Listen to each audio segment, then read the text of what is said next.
कामिनी, तू आज यहीं रुक जाना। वैसे भी कितनी रात हो गई है, कल हम साथ में चलेंगे ड्यूटी पे। तुझे तो पता है अरब घर पर वेट कर रहा होगा मेरा, उसको मेरे बिना नींद कहाँ आती है। चल अपना ध्यान रखना। चल बाय बाय।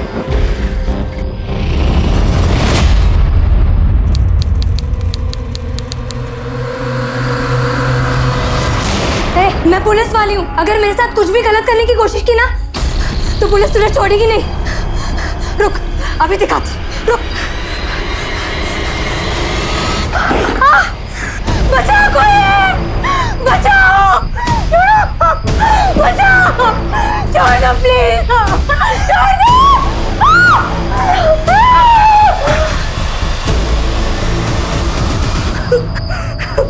तू एक औरत होकर मेरे साथ ये सब होते हुए देख रही है? तू है तेरे औरत होने पर। छोड़ दो मुझे प्लीज, छोड़ दो मुझे प्लीज, छोड़ दो।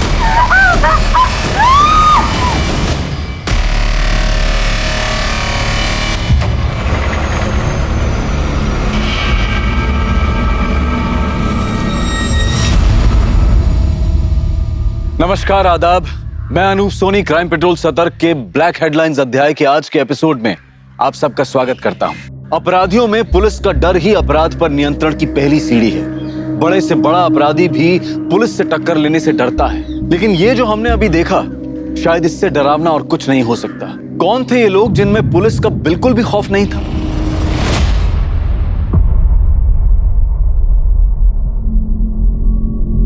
आरव, इकड़े बस, मैं आई को देख के आता हूँ। बाबा, आई ड्यूटी पर ही है ना? अब पता नहीं बेटा, मैं पूछ के आता हूँ। वो काले, जरा भागा मुलगड़े। अरे सर प्रमोद, तेरी तो नाइट ड्यूटी है, सुबह क्यों आ गया? साहब मैं ड्यूटी के लिए नहीं आया हूँ, मैं कामिनी को देखने के लिए आया हूँ। वो रात को इलेक्शन ड्यूटी के लिए गई थी, लेकिन अब तक घर लौटी नहीं है। अब तक नहीं है? रीगा में सर, कल जो इलेक्शन ड्यूटी पे टीम गई थी वो वापस आ गई? सर एक मिनट चेक करता हूँ। सर, हमारे पुलिस स्टेशन से 5 लोगों की ड्यूटी लगी थी, उनमें से आज 3 लोगों की नाइट ड्यूटी है और 2 की डे की। सर उनमें से चेतना सिरके ने रिपोर्ट की है, मगर कामिनी सकपाल ने अभी तक रिपोर्ट नहीं की है। सर रिपोर्ट तो तब करेगी जब वापस आएगी, वो वापस आई ही नहीं।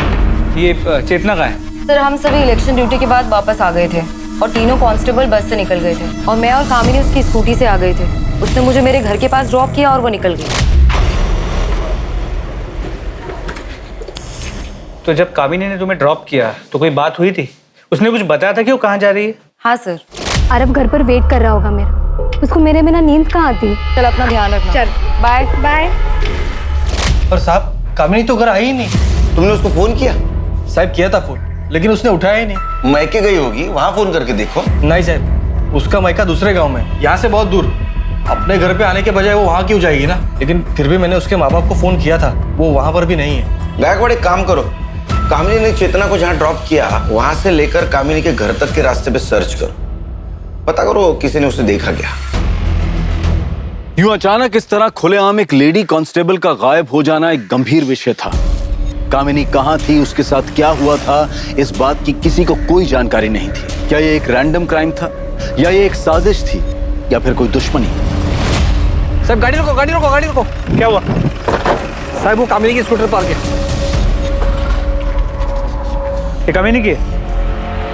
हाँ साहब, ये कामिनी की स्कूटर। इसकी डुप्लीकेट चाबी है तुम्हारे पास? डुप्लीकेट चाबी क्या घरच्या चावींबरोबर असते? बघतो। हाँ है सर। स्कूटर खराब हो गई, इसीलिए कामिनी ने इसे यहाँ छोड़ दिया। लेकिन फिर वो कहाँ गई? एक काम करो, अंदर पता करो किसी ने कुछ देखा है क्या? हाँ सर।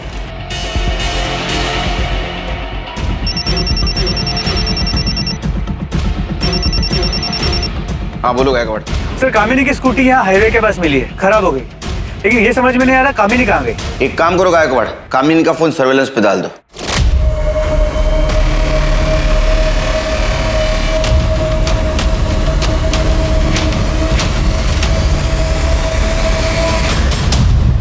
इस तरह से मारता है क्या? आज मैं तेरी प्रिया टीचर को छोड़ूंगी नहीं। कितना जोर से मारा है, कैसे निशान पड़ा है मेरे बेटे को। कौन सा तेरा स्टाफ? ये तूने मेरे बच्चे को मारा? तेरी अरे ये क्या कर रही हो? आज तेरे हाथ तोड़ के मेरे हाथ पे रख। अरे मारे फोन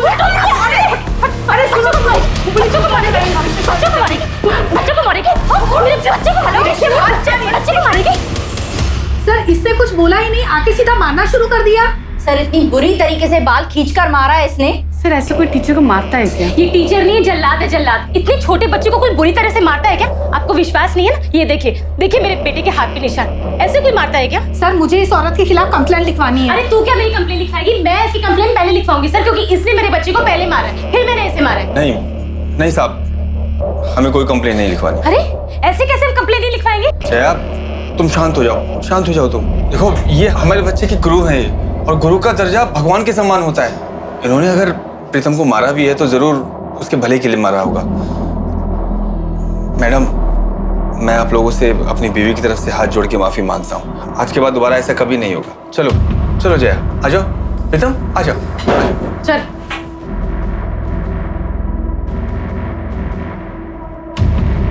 सर मुझे इस औरत के खिलाफ कंप्लेंट लिखवानी है, चाहे कुछ भी हो जाए। सोच लो, बच्चे को मारना ज्यादा बड़ा जुर्म है। ऐसा ना हो कि ये कंप्लेंट तुम पे उल्टे पड़ जाए। दोबारा ऐसे मत करना। आरो, ठीक है, बिस्किट खा। बाबा आई कहाँ है? अब तक आई क्यों नहीं? आ जाएगी बेटा, तू बिस्किट तो खा ले। नहीं बाबा, जब तक आई नहीं आएगी तब तक मैं नहीं खाऊंगा और आई के हाथ से ही खाऊंगा।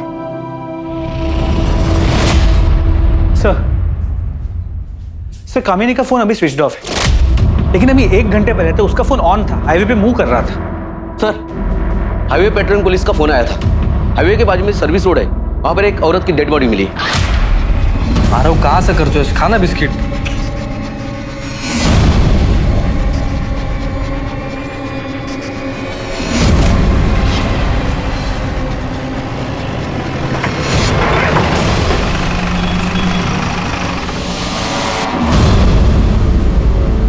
देखो बॉडी किसकी है। सर ये बॉडी कामिनी की नहीं है। बॉडी अच्छी तरह से चेक करो, देखो कुछ मिलता है क्या।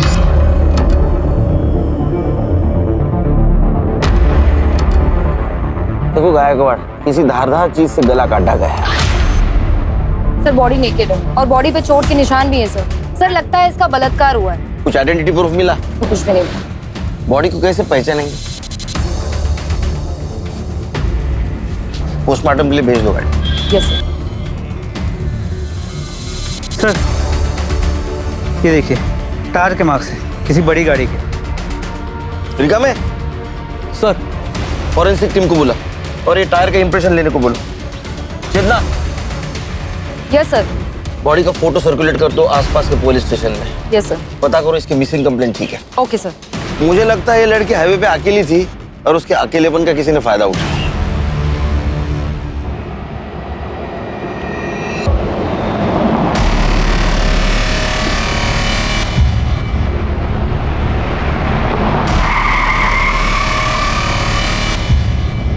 कहाँ जाना है आपको? चलो हम छोड़ देते हैं, हम इसी तरफ जा रहे हैं। नहीं, मैं बस से चली जाऊंगी। अरे बस से तो तभी जाओगी जब यहाँ कोई बस रुकेगी। यहाँ कोई बस स्टॉप नहीं है, आ जाओ हम छोड़ देते हैं। अरे डरो मत, हम अकेला नहीं है, हमारे साथ में हमारी भाभी भी है।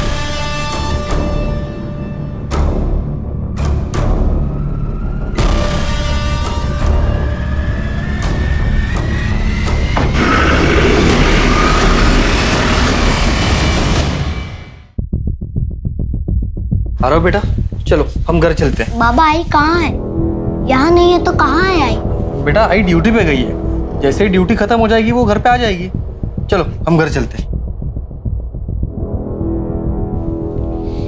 सर ये तो गायकवाड़, जब तक कामिनी का पता नहीं चलता तब तक प्रमोद को नाइट ड्यूटी से हटा और डे ड्यूटी दे दो। और हाँ, कामिनी ने चेतना को जहाँ ड्रॉप किया वहां से उसका फोन स्विच ऑफ होने तक का रूट चेक किया? सर उस पूरे एरिया को चेक किया, कुछ नहीं मिला। पर सर हाईवे के उस रूट पे, उस पूरे रोड पर कहीं भी कोई सीसीटीवी कैमरा भी नहीं जिससे कोई क्लू मिल सके। सर कल हमें हाईवे के पास जिस औरत की डेड बॉडी मिली थी उसकी पोस्टमार्टम रिपोर्ट, मौत का वक्त दोपहर 3 से 5 के बीच का है और शेविंग ब्लेड से गला काट के उसे मारा गया। सर मारने से पहले उसके साथ रेप किया गया था और उसे बुरी तरह पीटा गया था। उसकी बॉडी पे चोट के निशान है और उसका जबड़ा भी टूटा हुआ है। बॉडी में से सीमेंट सैंपल भी मिला है। गायकवाड़, जिन पुलिस स्टेशन में हम लोगों ने इसकी फोटोग्राफ भेजी थी वहां से कोई फीडबैक आया? नहीं सर। मतलब ये औरत किसी दूसरे शहर की या दूसरी स्टेट की हो सकती है। लेकिन सर सोचने वाली बात है कि एक औरत हाईवे पे अकेले क्या कर रही हो और कोई उसे क्यों इतने बेरहमी से मारेगा। तो एक सेकंड। हेलो, कहाँ पर?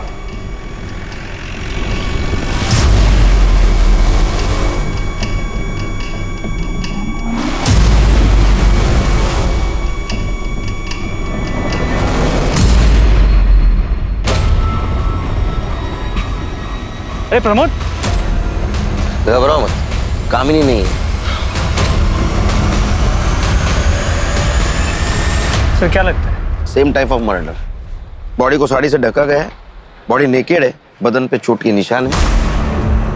मर्डर और बलात्कार का मामला है। जरा उठो।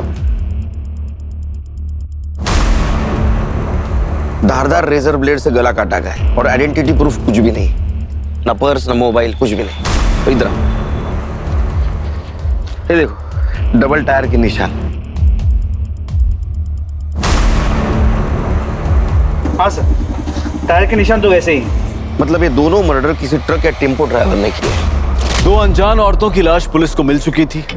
शरीर पर कोई कपड़ा नहीं, दोनों के साथ बलात्कार फिर मर्डर, और वो भी एक ही तरीके से। दोनों क्राइम सीन्स पर अगर कातिल का कोई सुराग था तो वो था टायर का वो निशान जिसे पुलिस ने अपनी इन्वेस्टिगेशन का पहला सिरा बनाया। लेकिन कामिनी का अब तक कुछ पता नहीं चला था। मीडिया को भी इन केसेस की जानकारी लग चुकी थी और ये खबर टीवी चैनल्स पर दिन रात चल रही थी। मीडिया पुलिस से जवाब मांग रही थी और पुलिस के पास सिर्फ एक प्राइम सस्पेक्ट था, वो अनजान ट्रक ड्राइवर।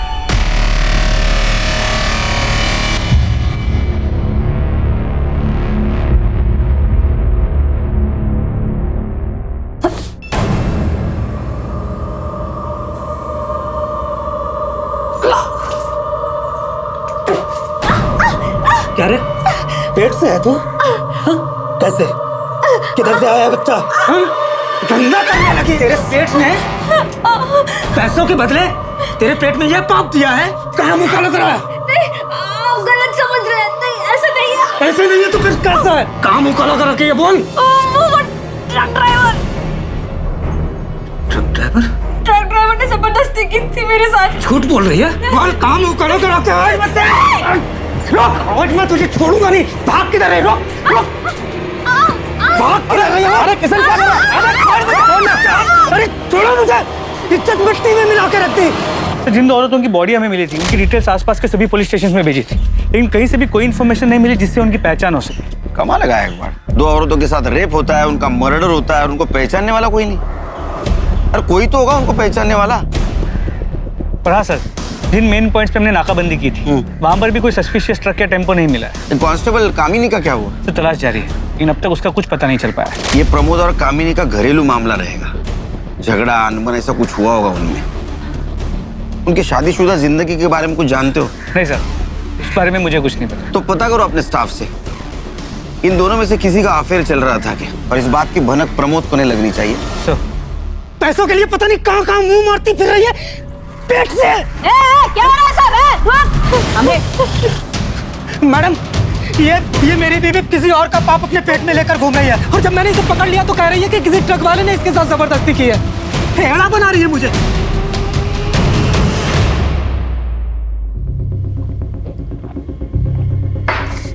घबराओ मत, घबराओ मत। बताओ क्या हुआ था तुम्हारे साथ, कब हुआ था? मैं 3 महीने पहले रोड पे बस का इंतजार कर रही थी। भैया, वो मुझे थोड़ा आगे तक छोड़ देंगे?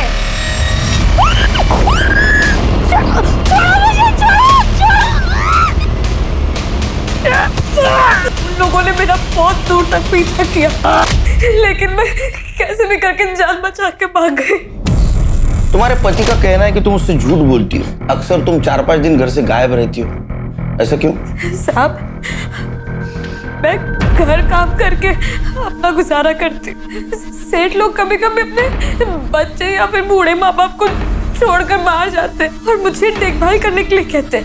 उसका अलग से पैसा भी देते हैं मेरे को। मैं अकेले कमाने वाली घर में, तो जहाँ से 2 पैसे मिलते हैं मैं वहाँ पे काम कर लेती हूँ। साहब, वो टेम्पो ट्रक के डिटेल्स बता सकते हो? उसका कलर कैसा था, डिजाइन, उसका नंबर याद है? सब कुछ इतना अचानक हो गया कि मुझे कुछ समझ में नहीं आया, और वो लोग मुझको घसीट कर जंगल में ले गए थे। वहां से ट्रक नहीं दिख रहा था। उन दोनों का हुलिया याद है? हाँ साहब, याद है। स्केच बनवाने में मदद करोगी? हाँ। इसका कहना है कि 3 महीने पहले इसके साथ रेप हुआ था। मतलब 3 महीने से चल रहा है। सर, 3 महीने पहले तक ये लोग औरतों को सिर्फ रेप के लिए टारगेट कर रहे थे, अब मर्डर करने लगे। शायद इन्हें ये गलत फहमी हो गई है कि ये लोग कभी पकड़े नहीं जाएंगे। वो इसलिए कि उनके खिलाफ अभी तक कोई कंप्लेंट लिखवाने नहीं आया। सर अक्सर बलात्कार की शिकार औरतें घर वालों के प्रेशर और सोसाइटी में बदनामी के डर से चुप रह जाती है, लेकिन अब ये लोग मर्डर्स करने लगे, बॉडीज मिलने लगी और ये मामला सामने आ गया। गायकवाड़ कोई भी हो बचना नहीं चाहिए। जैसे केस कंप्लीट हो जाए सारे पुलिस स्टेशन, आरटीओ ऑफिस और टोलने का भी सर्कुलेट कर दो। सर अच्छा, ये प्रमोद और कामिनी के मैरिज लाइफ के बारे में कुछ पता चला? सर अंदर बात करें।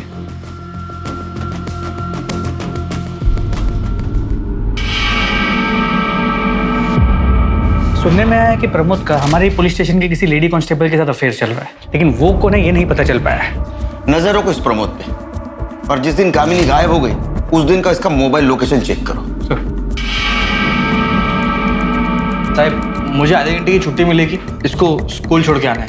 तुम रुको गायकवाड़, बोले कांस्टेबल पाठवा आरो बरोबर। चलो बेटा जा बड़ा। प्रमोद सर मैंने सुना है तुम शादीशुदा होने के बावजूद भी किसी लड़की के साथ तुम्हारा अफेयर चल रहा है। नहीं साहब, ऐसा कुछ नहीं है। देखो झूठ बोलने से कुछ फायदा नहीं, पूरे थाने को पता है। हाँ, अगर तुम चाहते हो कि सबके सामने मैं पूछूं तो पूछता हूँ। नहीं साहब, सच में ऐसा कुछ नहीं है साहब। देखो ये भी पता है कि वो हमारे थाने की कोई कांस्टेबल है, उसका नाम बताओ। नाम बताओ। चेतना शिर्के। मैं मानता हूँ कि मेरा चेतना के साथ अफेयर है, लेकिन मैं अपनी बीवी से बहुत प्यार करता हूँ साहब, और मैं नहीं चाहता कि मेरी शादी और मेरा घर परिवार टूटे। चेतना को भी इससे कोई प्रॉब्लम नहीं है साहब, वो नहीं चाहती कि मेरी शादी मेरा परिवार टूटे। आप ही बताओ साहब, मैं अपनी बीवी के साथ कुछ गलत क्यों कर सकता हूँ? इसका मतलब ये टाइम पास चल रहा है। जी साहब, वो चेतना का पति शादी के 1 महीने में ही उसकी मौत हो गई थी। तब से वो बहुत अकेला महसूस कर रही थी, इसीलिए ये सब। अच्छा, तो ये फिजिकल नीड का मामला है। जा।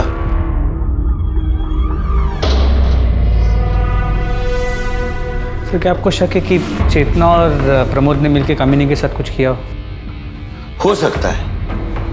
ये भी हो सकता है कि प्रमोद को सबक सिखाने के लिए कामिनी खुद गायब हो गई हो। ये भी हो सकता है कि उस ट्रक ड्राइवर की वो शिकार बनी हो। उसकी स्कूटी हाईवे पे बंद पड़ी, उसका फायदा ट्रक ड्राइवर ने उठाया, उसके साथ रेप किया, उसको मार दिया और उसकी बॉडी ऐसे जगह ठिकाने पहुंचाई जहां हम अभी तक नहीं पहुंच पाए, और उसका मोबाइल स्विच ऑफ करके हाईवे पे फेंक दिया, हमें गुमराह कर दिया। साहब कामिनी का पता चल गया। तो बाजू वाले गांव में एक औरत मिली है पुलिस यूनिफॉर्म में। सर सरपंच को बोल दिया है कि हमारे पहुंचने तक उस औरत को वहां से जानना। गायकवाड़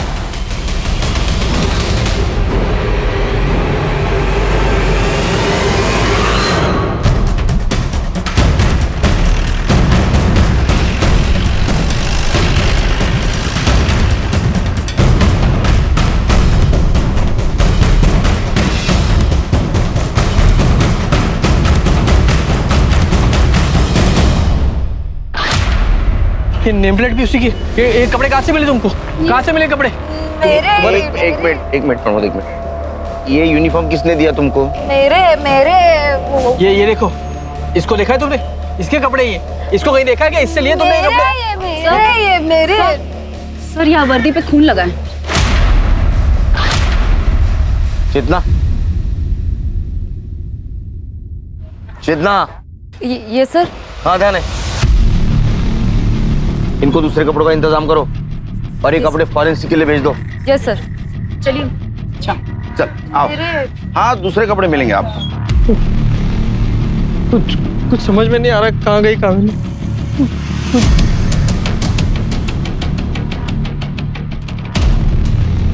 गायकवाड़, इसके यूनिफॉर्म पे कामिनी की नेम प्लेट है और कपड़ों पे खून के दाग। इसका मतलब किडनैपर ने कामिनी के कपड़े उतार के फेंक दिए जो इस औरत को मिले, और उसका मोबाइल हाईवे पे फेंक दिया जो उसका मोबाइल का लास्ट लोकेशन था। मतलब कामिनी के पास कपड़े नहीं है जैसे बाकी औरतों के पास नहीं थे। इसका मतलब कामिनी भी उस ट्रक ड्राइवर की शिकार बनी है। और नम्रता के बयान और स्केच के मुताबिक आदमी एक ने दो है जो एक के बाद एक ऐसे घिनौने जुर्म को अंजाम दे रहे हैं। The police is investigating the case. My paintings have been sold like hot cakes. मैं जितना उसको बुरी लगना चाहती वो मेरे मुंह नहीं लगती है। मेरे को नहीं बात करने का उससे। क्या झाला? क्यों इतना गुस्से में हो? फिर किससे झगड़ा कर लिया? जिसके पड़ोसी इतने कमीने हैं उसका झगड़ा तो होगा ही ना। जब देखो जब दूसरों के काम में टांग अड़ाने के लिए खड़े हो जाते हैं। अरे अब किसने टांग अड़ा दी तुम्हारे काम में? पर कोशिश तो की ना। अब बारिश में छत ना टपके इस करके मैंने प्लास्टिक डलवाने को 4 लोगों को बुलाया। वो अपना काम कर रहे थे कि बाजू वाली आ गई बोलने को, बड़ा आवाज आ रहा है, बड़ा आवाज आ रहा है। अरे काम होगा तो आवाज तो आएगा ना। मैं कितनी बार तुम्हें समझाया, ऐसे रोज रोज पड़ोसियों से लड़ना अच्छी बात नहीं है। इससे पहले कोई तुमको जूता मारे, खुद उसके मुंह पे जूता मारने का। अरे नहीं नहीं, देखो प्रीतम बैठा है, उसके सामने सब बातें करना अच्छी बात नहीं है। राम राम शंभू।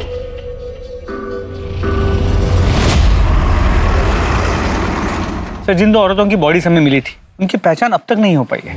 मुझे लगता है गायकवाड़, ये जो 2 बॉडी हमें मिली या तो प्रोस्टिट्यूट होगी या भिखारी होगी, इसलिए उनकी जान पहचान वाला अभी तक कोई नहीं आया।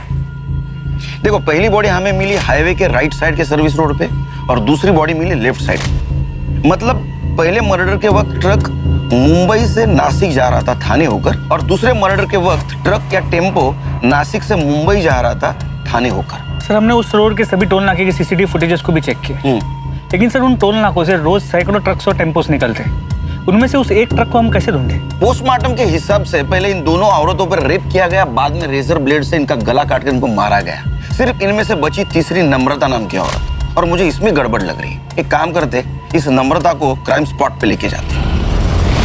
तो तुम यहाँ बस का इंतजार कर रही थी? हाँ साहब।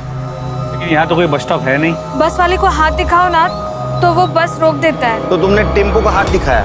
हाँ साहब, वो बहुत देर तक ना कोई बस नहीं आई, तो मैंने सोचा कि टेम्पो वाले को आगे तक छोड़ने के लिए बोल दूं। फिर क्या हुआ? फिर साहब वो लोग मुझे घसीट कर वहां लेके गए।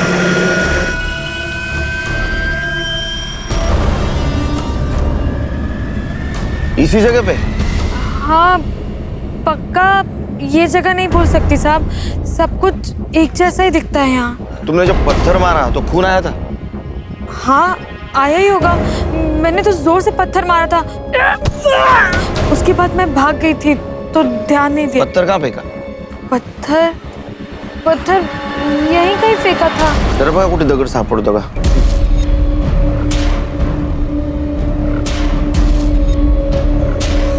लेकिन सर ये तो श्योर ही नहीं कि ये वो जगह है भी या नहीं। चेतना, इसे घर ले जाओ। Yes sir. जाइए आप। गायकवाड़, नम्रता हमसे कुछ छुपा रही है। उसका कहना है कि 2 आदमी थे, लेकिन पोस्टमार्टम के हिसाब से दोनों औरतों की बॉडी के ऊपर सिर्फ एक ही आदमी के स्पर्म मिले हैं। सर, फिर ये हो सकता है कि दोनों में से सिर्फ एक रेप करता हो, दूसरा सिर्फ देखता हो। इसका मतलब नम्रता पे रेप करने वाला कोई और कल्प्रिट था, और ये मर्डर और रेप केस ये अलग है, क्योंकि नम्रता पे जो रेप हुआ वो 3 महीने पहले हुआ। इसका मतलब गायकवाड़, ये दोनों केसेस अलग अलग है। जो भी है, ये चारों केसेस शहर के 20-30 किलोमीटर के दायरे में ही हुई है। हमें आखिरी बॉडी जो मिली वो मुंबई की तरफ आने वाली सर्विस रोड पे मिली। इसका मतलब ये ट्रक या टेम्पो मुंबई में ही होगा। हो सकता है अगले कुछ दिनों में वो किसी औरत को शिकार बनाने की कोशिश करे। हमें रोड पे नजर रखनी होगी, क्योंकि अगर ये 20-30 किलोमीटर के दायरे में औरतों को शिकार बना रहा है तो जरूर जाते वक्त क्राइम करेगा।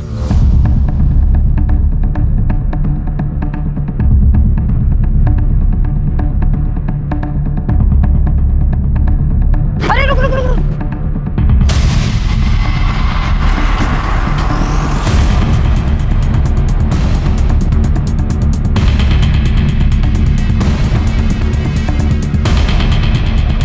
अरे तो जिंदा है। पाटिल, एम्बुलेंस बुलाओ। नाम क्या है तुम्हारा? नाम क्या है? प्रिया सावंत। पाटिल लवकर।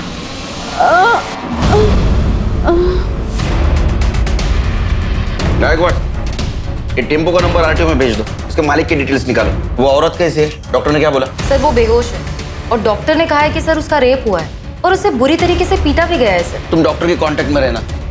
लड़की को होश आते ही उसका बयान लेना होगा। Okay sir. सर, ये केस बिल्कुल नम्रता की केस जैसे, रेप हुआ है लेकिन मर्डर नहीं। हो सकता है। तो एक सेकंड।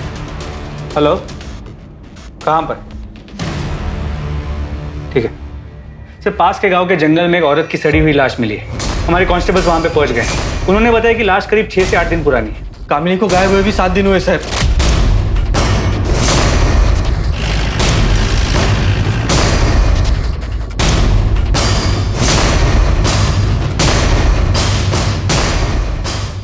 प्रमोद यहाँ रुको रिका भाई, इसको रोको यहाँ।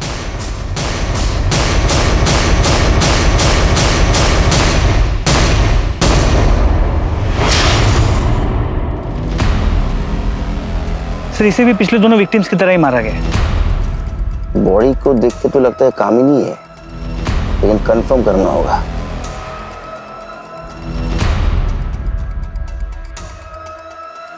प्रमोद, क्या ये मंगलसूत्र कामिनी का है? कामिनी, कामिनी, कामिनी, कामिनी।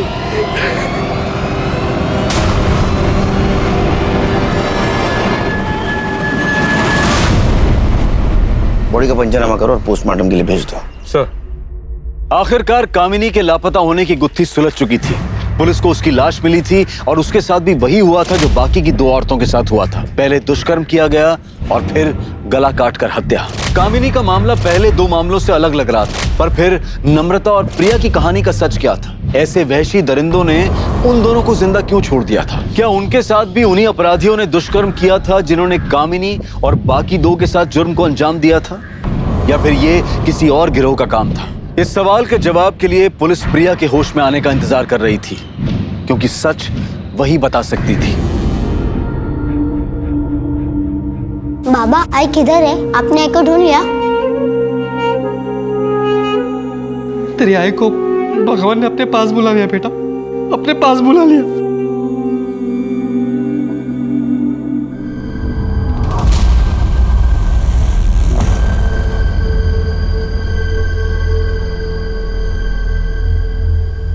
सर, प्रिया सावंत को होश आ गया, डॉक्टर से डिस्चार्ज देने वाले। देखो घबराने की कोई बात नहीं, तुम एकदम सेफ हो। हमें हर चीज बताओ, अगर बताओगी तो हम मुजरिम को पकड़ पाएंगे। मैं उस दिन हाईवे पे खड़ी थी। अकेले? जी। तुम कहीं जॉब करती हो?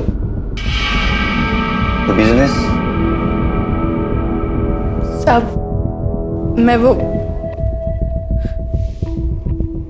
मैं धंधा करती है। मेरी 2 साल की बच्ची है। मेरे को कोई जॉब नहीं मिल रहा था, तो मेरे को ये काम करना पड़ा। तो तुम कस्टमर के लिए वहाँ हाईवे पर खड़ी थी? नहीं, मैं उधर गाड़ी से लिफ्ट लेने के लिए खड़ी थी। कस्टमर में मार्केट में ढूंढती है। मेरे को वो टेम्पो वाला सामने से आते हुए देखा, तो मैं लिफ्ट के लिए हाथ दिखाई उसको। भैया मेरे को आगे वाले मार्केट तक छोड़ दोगे?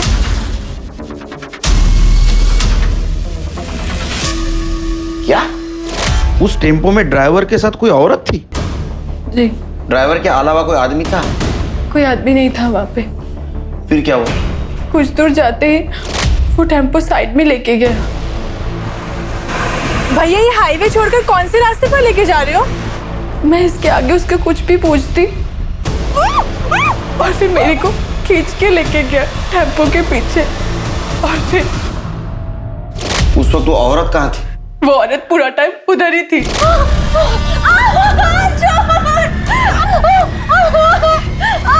फिर उसके बाद उन्होंने तुम्हें गाड़ी से बाहर फेंक दिया? नहीं, वो औरत मेरे को मारने के लिए प्लेट मेरे पास लेके आई। मैं उसके आगे गिड़गिड़ाई। मैं उसको बोली भी कि मेरी 2 साल की छोटी बच्ची है, मेरी 2 साल की छोटी बेटी है, प्लीज मत मारो। फिर पता नहीं उसको क्या हुआ, वो मेरे को मारी नहीं, वो टेम्पो से फेंक दी मेरे को, और फिर वो दोनों आगे चले गए। साहब मेरे को जाने दो, मेरी छोटी बच्ची है, मैं उसको बाजू वाले के पास छोड़ के आई है। पता नहीं उसने ठीक से कुछ खाया पिया होगा कि नहीं। जी कंप्लेंट ली होंगे, उनको जाने दो।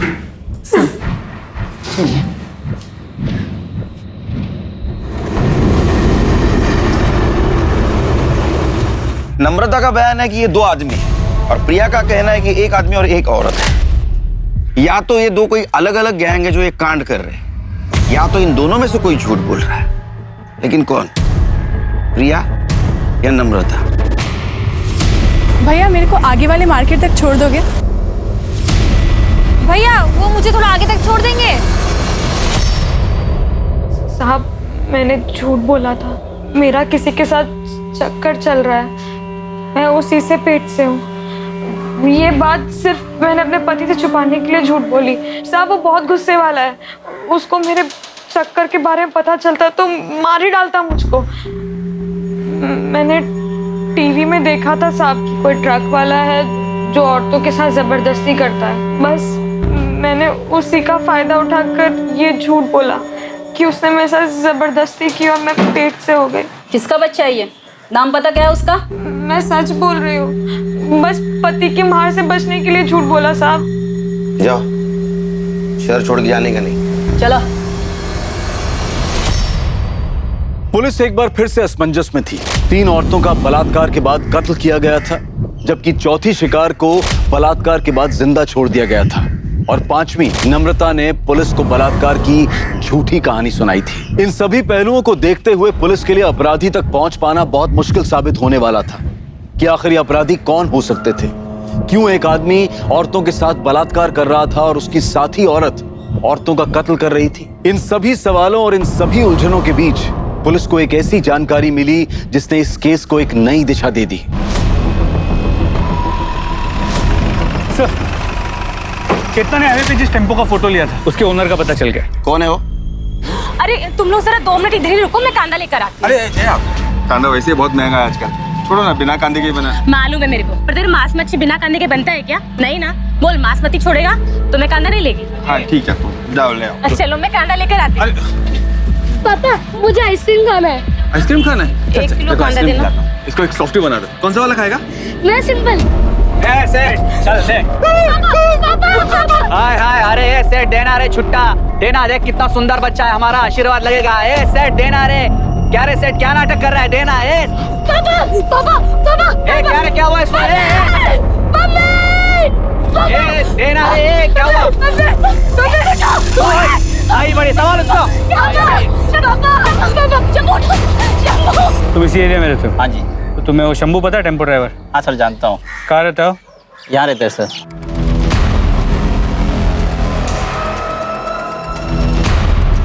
यही शंभू है? हाँ जी, यही शंभू। 1 मिनट सुनो। ये ट्रक किसका है? मेरा ये साहब। अरे अरे सर, अभी 1 मिनट पहले ही बेहोश था, अभी होश में आया है। क्यों मारे हो साहब इसे आप? अभी तो सिर्फ मारा है, हम इसे रेप और मर्डर के केस में जेल ले जा रहे हैं। रेप और मर्डर? क्या बात कर रहे हो साहब? ये आदमी एक चींटी नहीं मार सकता। ये रेप और मर्डर क्या करेगा? जरूर आपको कोई गलतफहमी हुई है साहब, हम शरीफ लोग हैं, हमने कुछ नहीं किया साहब। 1 मिनट, आप वही औरत है ना जिसने स्कूल में टीचर को मारा था? हाँ साहब, मैं वही हूँ, लेकिन वो बात अलग थी। गाड़ी में डालो इसे। अरे लेकिन साहब वो शरीफ आदमी है साहब, छोड़ दो उसे। शंभू शंभू। सर ये शंभू है, वो टेम्पो इसी का है। क्या हुआ साहब? मेरे काम नहीं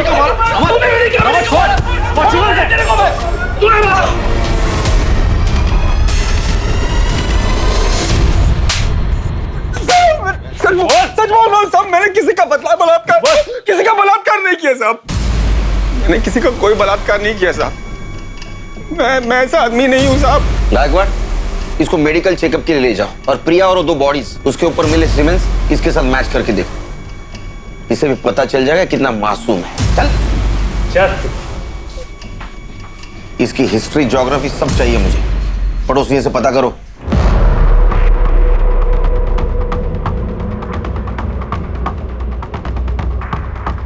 सर, पड़ोसियों के हिसाब से शंभू बहुत ही शरीफ और सीधा साधा आदमी है। वो बस्ती की सभी औरतों को बहन मानता है। अरे नाटक करता होगा अपने एरिया में शरीफ बनने का, जब टेम्पो लेके ट्रिप पे घूमता है तो औरतों के साथ रेप करता है। हो सकता है सर, लेकिन सभी पड़ोसियों ने शंभू के पत्नी के लड़ाकू और झगड़ालू नेचर के बारे में बताया है। उनके हिसाब से शंभू नहीं मगर वो जरूर मर्डर कर सकती है। सर ऐसा हो सकता है, स्कूल में भी जया ने टीचर की हालत खराब कर दी, पर वैसे भी शंभू हमारा कल्प्रिट नहीं हो सकता, क्योंकि प्रिलिमिनरी रिपोर्ट के मुताबिक उसका सीमेन रेपिस्ट के सीमेन से मैच नहीं करता। इस शंभू की डिटेल रिपोर्ट कब आएगी? सर कल तक आ जाएगी। उसको इंट्रोगेशन रूम में बुला। सर क्या ये वही आदमी है? नहीं। इस वक्त तेरा टेम्पो कहाँ है? सब वो तो आज सुबह एक दूसरा ड्राइवर लेके गया। दूसरा ड्राइवर मतलब? मेरे पास जब बुकिंग नहीं होती साहब तो मैं अपना टेम्पो भाड़े पे दे देता हूँ साहब, ताकि 4 पैसे आ जाए। ऐसे कितने ड्राइवर को देता है तू टेम्पो? 5-6 है साहब। अभी किसके पास?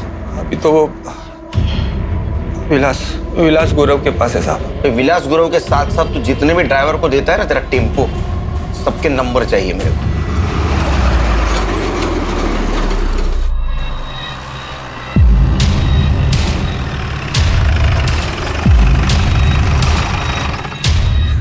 इकडे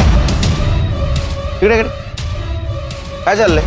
कल ही तेरे बीवी का अंतिम संस्कार हुआ और आज शुरू? आप जैसा सोच रहे हैं वैसा कुछ भी नहीं है सर। मैं तो चेतना को ये बोल रहा था कि उसके और मेरे बीच में जो कुछ भी था वो अब खत्म हो चुका है। मैं अब सिर्फ अपने बेटे का ख्याल रखना चाहता हूँ, पर वो गुस्सा हो गई। उसे लगा कि मैं उससे नाराज हूँ, उसे पीछे छुड़ाना चाहता हूँ। ठीक है, घर जाओ और बेटे पे ध्यान दो। सर, शंभू ने जिन ड्राइवर्स के नाम बताए थे उन्हें और उनके क्लीनर्स को कल रात को उठा लिया था। मेडिकल हुआ उनका? जी सर, लेकिन किसी का भी सीमन मैच नहीं हुआ। और वो शंभू का ड्राइवर विलास गुरु, उसका हुआ मेडिकल? नहीं सर, उसने बताया कि वो कर्नाटका का बॉर्डर क्रॉस कर चुका है, माल डिलीवर करने से पहले वापस नहीं आ सकता। गायकवाड़ एक काम करो, कर्नाटका हाईवे पुलिस को टेम्पो के डिटेल्स भेजो और उनको बोलो जैसे ये टेम्पो दिखता है उसको सीज करो। जी सर। और सर, इस शंभू का भी मेडिकल रिपोर्ट आ गया है। और क्या सर? रिपोर्ट और डॉक्टर दोनों का ये कहना है कि ये शंभू ने रेप नहीं किया है। वो रेप तो क्या, उसने आज तक किसी के साथ फिजिकल रिलेशन तक नहीं बनाया, वर्जिन है। क्या? अरे ऐसे कैसे हो सकता है? वो शादीशुदा है, उसको एक बेटा है। और इस बेटे का राज उसकी बीवी जया ही हमें बता सकती है। शंभू मेरे बेटे का सगा बाप नहीं है साहब, वो सौतेला है। जब मेरा बेटा प्रीतम 1 साल का था तो उसके बाप की मौत हो गई थी। शंभू अनाथ था, मेरे पति के परिवार के साथ ही रहता था। मेरे पति के मौत के बाद सभी लोग मेरे पे बहुत गंदी नज़र रखते थे साहब। इस करके बचने के लिए शंभू ने मेरे से शादी की। शादी के 8 साल हो गए हैं साहब, और उस आदमी ने कभी मेरे को हाथ नहीं लगाया। वो आदमी बहुत अच्छा है साहब। तुम? इतना मारा तेरे को इन लोगों ने, देखना इन लोगों का कभी भला नहीं होगा। तुम शांत हो जाओ जया, शांत हो जाओ। वैसे आपने मुझे छोड़ दिया जया। छोड़ना पड़ा गायकवाड़, क्योंकि हमारे पास कोई सबूत नहीं है कि शंभू ने उसके टेम्पो से प्रिया को हाईवे पे फेंका। गायकवाड़, कुछ तो मिस कर रहे हैं हम लोग, इसलिए अभी तक हमें क्लू नहीं मिला। सर, जया ने बताया कि 8 साल की शादी में शंभू ने उसे कभी हाथ तक नहीं लगाया। शंभू का जो भी इशू है, जया एक नॉर्मल जिंदगी जी रही है, जवान है, उसकी अपनी जरूरतें होंगी और इन जरूरतों को पूरा करने के लिए हो सकता है उसका किसी के साथ कोई अफेयर। पर सर, उसका इस केस से क्या लेना देना? गायकवाड़, हर टेम्पो पे क्लीनर होते हैं, ये शंभू का क्लीनर कौन है देखो। सर,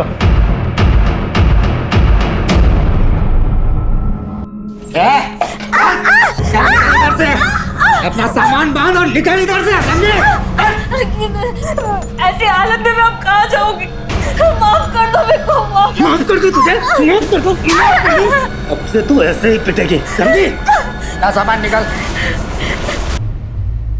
सर, शंभू का टेम्पो वापस आ गया। और वो ड्राइवर विलास गुरु, उसे मेडिकल एग्जामिनेशन के लिए भेज दिया। वो फोरेंसिक टीम को टेम्पो का हर एक इंच स्कैन करने के लिए बोला है।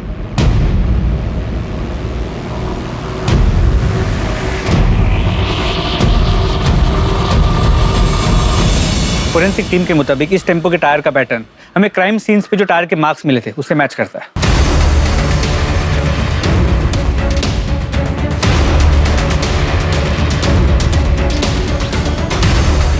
गायकवाड़, मिरर पे फिंगरप्रिंट है, इसको फिंगरप्रिंट एक्सपर्ट के पास भेजो।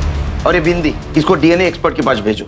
ये गोविंद जिसको भी भाभी बनाकर यूज कर रहा था, 100% उसका डीएनए इसके चिपकने वाले साइड पे होगा। सर, फोरेंसिक टीम से बहुत ही शॉकिंग बात सामने आई है। क्या? टेम्पो के फ्लोर पे जो ब्लड सैंपल्स मिले थे उसमें 2 या 4 औरतों का नहीं बल्कि 34 से 38 औरतों का ब्लड है। क्या?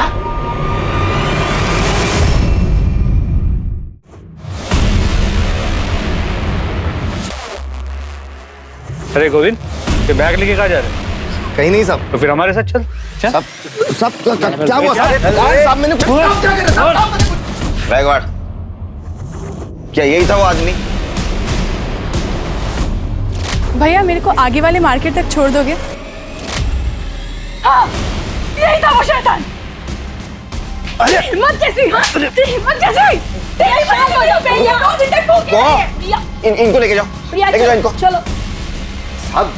अब झूठ बोल रही है वो, तो झूठ बोल रही, हाँ? और ये मेडिकल रिपोर्ट, ये भी झूठ बोल रहा है। इससे साबित होता है कि उन औरतों का रेप तूने किया था। विक्टिम से मिले सीमेंट से तुम्हारा डीएनए मैच हो चुका है। अब एक बात बता, वो औरत कौन थी जो तुम्हें रेप और मर्डर करते देखती थी? साहब मैंने रेप किया साहब, पर मर्डर वर्डर मैंने नहीं किया। तो मर्डर क्या उस औरत ने किया? हाँ। कौन सी औरत? कौन सी औरत? बैकवर्ड। अरे साहब नाम क्या है? बोल बता, नाम क्या है? देख तूने बताया नहीं ना, फिर भी हम पता कर लेंगे। नहीं बताएगा? बैकवर्ड, इसका खाना पीना सब बंद। ये तुम्हारे कॉल रिकॉर्ड्स। इससे साफ हो जाए कि तुम शंभू के क्लीनर गोविंद को दिन में 4 से 5 बार फोन करती थी। सर क्योंकि शंभू अपने पास फोन नहीं रखता है, तो मेरे को कुछ भी हालचाल लेना होता है या कोई भी मैसेज देना होता है तो मैं गोविंद को कॉल करती हूँ। तब भी जब शंभू तेरे साथ होता है तू गोविंद से 10-10, 15-15 मिनट तक बात करती है। मैं सच बोल रही हूँ साहब, मेरा गोविंद के संग कोई चक्कर नहीं है। इसे पहचानती हो? नहीं, कौन है ये? ये वही है जिसका बच्चा तेरे पेट में है। नहीं, ये वो नहीं है। वो तो दुबई में स्वीपर का काम करता है। छुट्टियों में आया था तब हमारे बीच ये सब हुआ। 2 महीने पहले ही वापस गया है। महाराष्ट्र, गुजरात, गोवा, कर्नाटका, इन चारों राज्यों में जो ग्रीन पिन्स, ये वो जगह है जहाँ पर लोकल पुलिस को औरतों की नेकेड डेड बॉडीज मिली थी। औरतों के साथ रेप किया गया था, फिर रेजर ब्लेड से गला काट के उन्हें मार दिया गया था। और ये जो रेड पिन्स, ये वो जगह है जहाँ पर औरतों के साथ रेप तो हुआ था और उन्हें जिंदा टेम्पो से फेंक दिया गया था, जो बच गई थी। और उन औरतों को मारा गया जिनको बेटे हैं, और उन औरतों को जिंदा छोड़ा गया जिनको बेटियां हैं या बच्चे नहीं।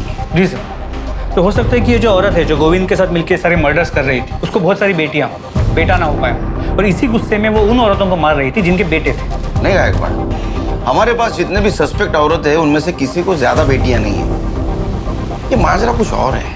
सर, टेम्पो के शीशे पर जो बिंदियां मिली थी उन पर किसी औरत का डीएनए नहीं मिला। ऐसे कैसे हो सकता है? वो यूज्ड बिंदियां थी। सर, उन पर डीएनए मिला है लेकिन किसी औरत का नहीं, आदमी का है।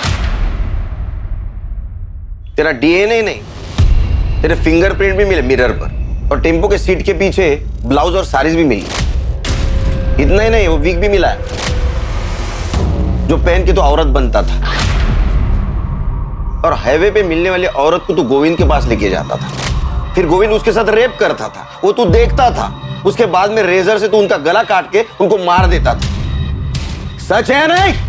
हाँ सर। एक बात बता, तू उन औरतों को क्यों मारता था जिनके बेटे थे, और उन औरतों को क्यों छोड़ता था जिनकी बेटियां थी या जिनको औलाद नहीं थी? बोल।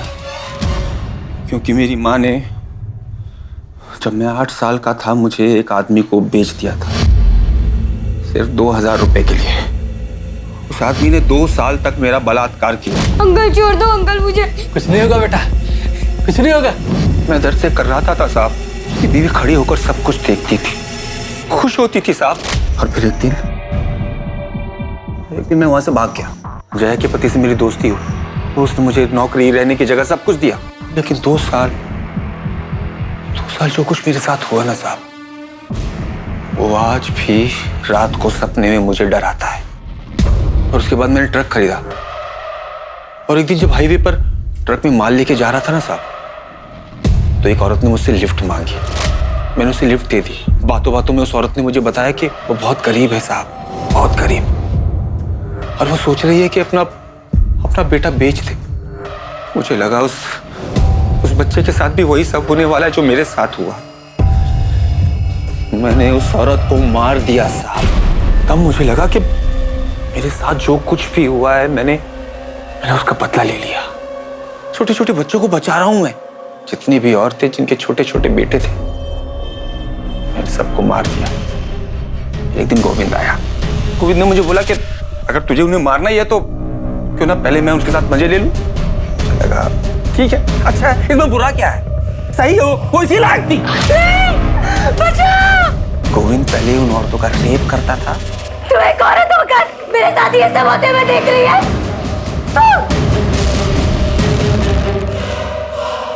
भैया मेरे को आगे वाले मार्केट तक छोड़ दोगे? और उसके बाद मैं इधर से उनका मर्डर कर देता था साहब। छोड़ दो मुझे, प्लीज आने दो। कितने औरतों को मारा तूने? 40-50 होंगी साहब। माँ वो गोद, वो दामन, वो छांव है जहां जिंदगी सबसे सुंदर और सुरक्षित महसूस होती है। लेकिन एक माँ का अपने बेटे से विश्वासघात का नतीजा इस कदर डरावना था कि वो हर माँ को दोषी समझने लगा। बच्चे गीली मिट्टी की तरह से होते हैं, उन्हें जिस सांचे में ढालो वो ढल जाएंगे। इसलिए माता पिता, परिवार और समाज की ये सामूहिक जिम्मेदारी है कि वो इस कर्तव्य को समझें, वरना नतीजे इस केस जितने खतरनाक हो सकते हैं। अब मैं अनूप सोनी आपसे विदा लेता हूं। फिर मुलाकात होगी क्राइम पेट्रोल सतर्क के ब्लैक हेडलाइंस अध्याय में एक और नए केस के साथ। और याद रखें, क्राइम और आपके बीच में सिर्फ इतना फर्क है कि आप कितने सतर्क हैं। सतर्क रहें, सुरक्षित रहें। जय हिंद।